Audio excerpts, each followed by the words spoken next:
নমস্কার, শিব শক্তি অ্যাস্ট্রো চ্যানেলে সকলকে স্বাগত জানাই। আশা করি সকলে আপনারা ভালো আছেন, ভালো থাকুন, সুস্থ থাকুন।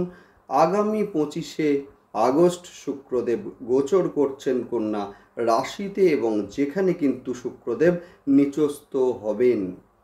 সেই সঙ্গে আমরা দেখব যে কেতুদেবের সঙ্গে শুক্রদেবের একটা যুতি, যেটা কিনা 25 তারিখ থেকে শুরু করে 18ই সেপ্টেম্বর পর্যন্ত চলবে। সুতরাং এই যে স্প্যানটা, এই যে সময়টা, সেই সময়কালের মধ্যে মূলত মিথুন রাশি এবং লগ্নের জাতক জাতিকাদের কেমন যাবে সেই নিয়েই আজকের ভিডিওতে কিন্তু পুঙ্খানুপুঙ্খ আলোচনা করব। সেই সঙ্গে থাকছে নাক্ষত্রিক বিশ্লেষণ এবং সেই সঙ্গে প্রতিকার। অবশ্যই আপনারা ভিডিওটিকে শেষ পর্যন্ত দেখতে থাকুন। শুক্রদেব মূলত 25 তারিখে গোচর করছেন কন্যা রাশিতে এবং যেখানে কিন্তু কেতুদেব আগে থেকেই অবস্থান করছেন। সুতরাং শুক্রদেব এবং সেই সঙ্গে কেতুদেবের একটা যুতি, সেটা কিন্তু তৈরি হচ্ছে মূলত আপনাদের 4th হাউসে, অর্থাৎ কিনা কন্যা রাশির ঘর, যেটা কিনা মিথুন রাশি এবং লগ্নের সাপেক্ষে 4র্থ স্থান, অর্থাৎ আপনাদের 5ম স্থানের অধিপতি 4র্থ স্থানে গোচর করছেন, অর্থাৎ কিনা মূলত পঞ্চমের দ্বাদশ ঘর।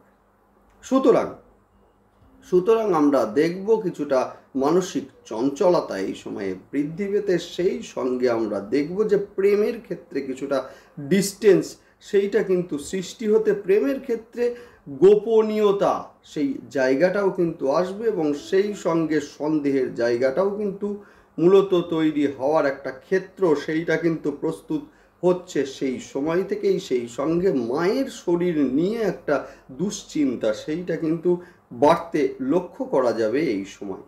এখন বিষয় হচ্ছে, অনেকেই হয়তো আমাকে প্রশ্ন করবেন যে সবই তো খারাপ হচ্ছে, ভালোটা কি হচ্ছে? ভালো যেটা হচ্ছে সেটা হচ্ছে, শুরুতেই বলবো যে যারা কর্মের কারণে বিদেশে যেতে চাইছেন এদের ক্ষেত্রে কিন্তু এই সময় ভীষণ ভীষণ শুভ, ভীষণ ভীষণ শুভ।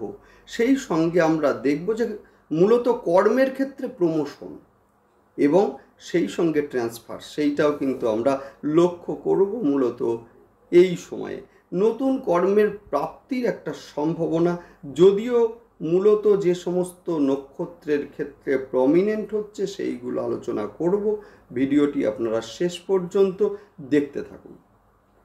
সেই সঙ্গে অবশ্যই সকলকে অনুরোধ করব যে আপনারা চ্যানেলটিকে সাবস্ক্রাইব করে নেবেন। দেখুন, গ্রহের গোচর সেটা স্বল্প সময়ের জন্যই হোক বা দীর্ঘ সময়ের জন্যই হোক, গ্রহের গোচরের একটা ইম্প্যাক্ট কিন্তু আমাদের জীবনে ভীষণভাবে পড়ে। যে কোনো সিদ্ধান্ত নেওয়ার পূর্বে কিন্তু গ্রহের গোচর বিশ্লেষণ সেটা কিন্তু ভীষণ ভীষণ জরুরি। না হলে আমাদের সিদ্ধান্তে একটা ভুল হওয়ার সম্ভাবনা সেটা কিন্তু মূলত আমাদের থেকেই যায়। সেই কারণে গ্রহের গোচর বিশ্লেষণ করে তবেই আপনারা সিদ্ধান্ত নিন, সেক্ষেত্রে কিন্তু জীবন হয়ে উঠবে সফলতাপূর্ণ। সেই সঙ্গে বলবো যে অবশ্যই আপনারা চ্যানেলটিকে সাবস্ক্রাইব করে নেবেন, যাতে গ্রহের গোচরের সঙ্গে সঙ্গে প্রতিটা ভিডিওর নোটিফিকেশন আপনারা সহজে পেয়ে যান। যাই হোক, শুরু করছি বিস্তারিত আলোচনা।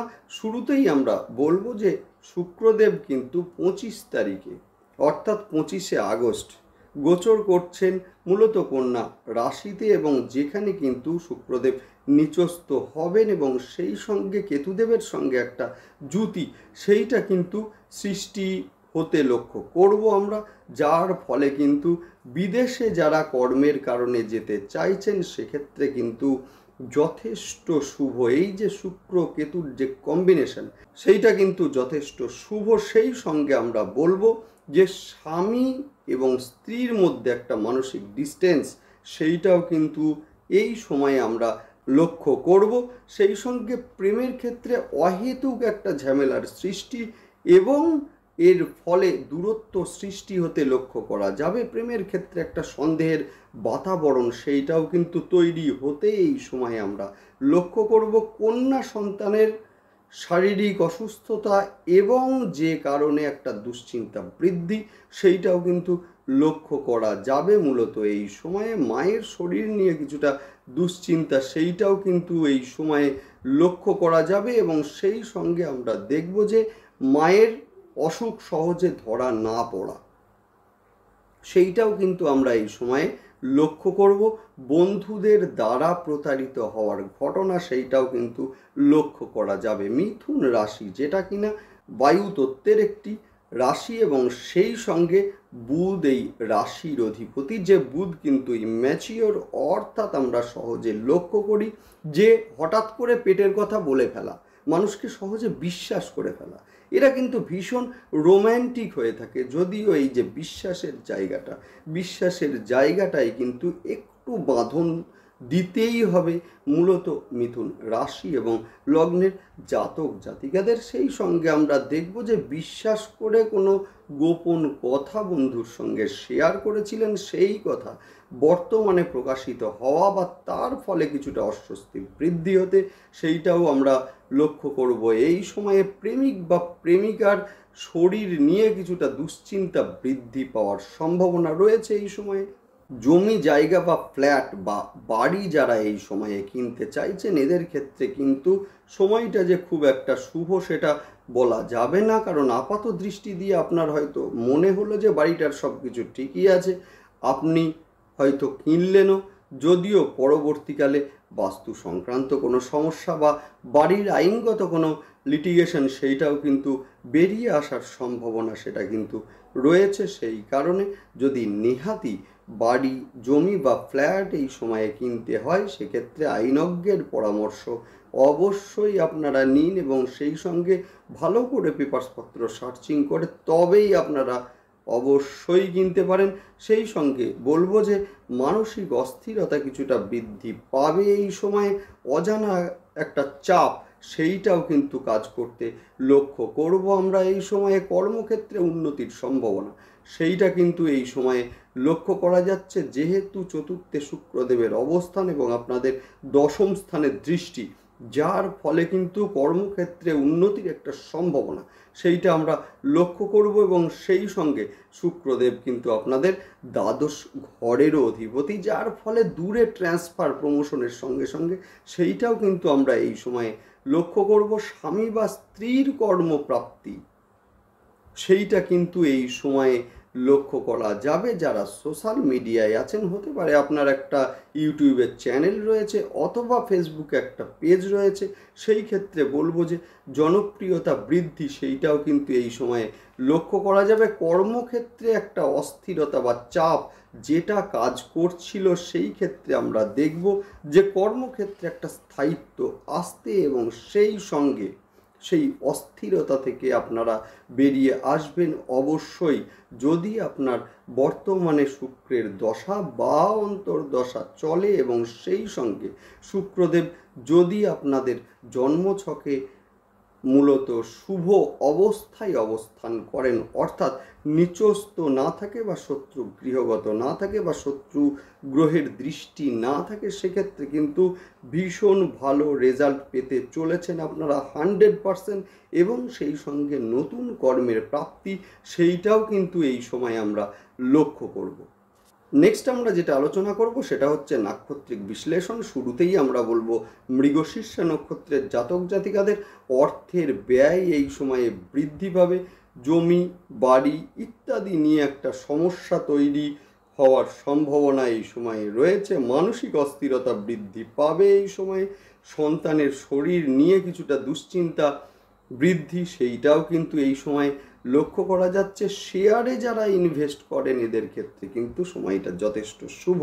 নেক্সট আলোচনা করব আদ্রা নক্ষত্রের জাতক জাতিকাদের নতুন কর্মের প্রাপ্তি এবং সেই সঙ্গে কর্মে প্রমোশন সেইটাও কিন্তু এই সময় আমরা লক্ষ্য করব। সেই সঙ্গে শরীরে আঘাত প্রাপ্তির সম্ভাবনা এই সময়ে রয়েছে, সেই কারণে অবশ্যই বাইক মূলত সাবধানে চালাবেন। সেই সঙ্গে বন্ধুদের সঙ্গে গোপন কথা শেয়ার করা থেকে বিরত থাকুন। মায়ের শরীর নিয়ে কিছুটা দুশ্চিন্তা বৃদ্ধি পাওয়ার সম্ভাবনা সেটা কিন্তু রয়েছে আদ্রা নক্ষত্রের জাতক জাতিকাদের। নেক্সট আলোচনা করব পুনর্বসু নক্ষত্রের জাতক জাতিকাদের জমি সম্পদ বা গৃহ নিয়ে একটা সমস্যা সেইটা কিন্তু তৈরি হওয়ার একটা সম্ভাবনা আছে।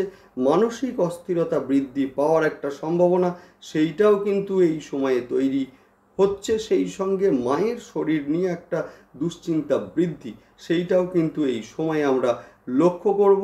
গোপন কথা বন্ধুকে শেয়ার করেছিলেন, যেটা বর্তমানে প্রকাশিত হবে এবং যার ফলে কিছুটা অস্বস্তি বৃদ্ধি, সেইটাও কিন্তু এই সময়ে লক্ষ্য করা যাবে। নেক্সট আলোচনা করব যেটা, সেটা হচ্ছে মূলত প্রতিকার নিয়ে। বর্তমানে কিন্তু মিথুন রাশি এবং লগ্নের জাতক জাতিকারা মূলত প্রভাবিত হচ্ছেন রাহু, বৃহস্পতি এবং সেই সঙ্গে শুক্রদেবের দ্বারা। সুতরাং যাদের জন্মছকে শুক্রদেব নিচস্থ আছেন বা শত্রু গৃহগত আছেন, এদের ক্ষেত্রে বলবো যে অবশ্যই আপনারা যেটা করবেন সেটা হচ্ছে বাড়ির দক্ষিণ পূর্ব দিকে যদি জলের কোনো ফ্লো থাকে এখনই বন্ধ করুন সেটা, এবং সেই সঙ্গে বাড়ির দক্ষিণ পূর্ব দিককে পরিষ্কার রাখুন। বাড়িতে মা লক্ষ্মীর যদি কোনো ছবি থাকে বা মূর্তি থাকে, সেখানে অন্তত ফুল দিন এবং সেই সঙ্গে শ্রীম এই কথাটি 21 বার পাঠ করুন। দুর্দান্ত রেজাল্ট আপনারা পাবেন। সেই সঙ্গে 25 তারিখ থেকে 18 তারিখ পর্যন্ত প্রতি শুক্রবারে 6 জন বাচ্চা মেয়েকে মিষ্টি খেতে দিন। দারুণ রেজাল্ট আপনারা পাবেন। সুগন্ধি পারফিউম এই সময়ে ব্যবহার করুন এবং সেই সঙ্গে মূলত নোংরা বা ছেঁড়া পোশাক যেটা পরিধান থেকে আপনারা বিরত থাকুন। দুর্দান্ত রেজাল্ট আপনারা পাবেন। যাদের জন্মছকে বৃহস্পতিদেব নিচস্থ রয়েছেন, বকরি অথবা শত্রু গৃহগত রয়েছেন, এদের ক্ষেত্রে বৃহস্পতিবারের দিন স্নানের জলে কিছুটা কাঁচা হলুদ দিয়ে স্নান করুন। দুর্দান্ত রেজাল্ট আপনারা পাবেন। সেই সঙ্গে মা তারার গায়ত্রী মন্ত্র অন্তত 21 বার পাঠ করুন। দারুণ রেজাল্ট পাবেনই পাবেন। সেই সঙ্গে বলবো যাদের জন্মছকে রাহুদেব ষষ্ঠ, অষ্টম বা দ্বাদশ স্থান সংযুক্ত হয়ে রয়েছে, এদের ক্ষেত্রে বলবো যে শ্বেত চন্দন মূলত ফোঁটা হিসাবে কপালে বা গলায় ধারণ করুন। দুর্দান্ত রেজাল্ট আপনারা অবশ্যই পাবেন। সেই সঙ্গে 6মুখী এবং 7মুখী রুদ্রাক্ষ শোধন করে ধারণ করুন। দারুণ রেজাল্ট আপনারা পাবেনই পাবেন। যাই হোক, দেখতে থাকুন, সঙ্গে থাকুন এবং সেই সঙ্গে অবশ্যই আপনারা চ্যানেলটিকে সাবস্ক্রাইব করে নেবেন। নমস্কার।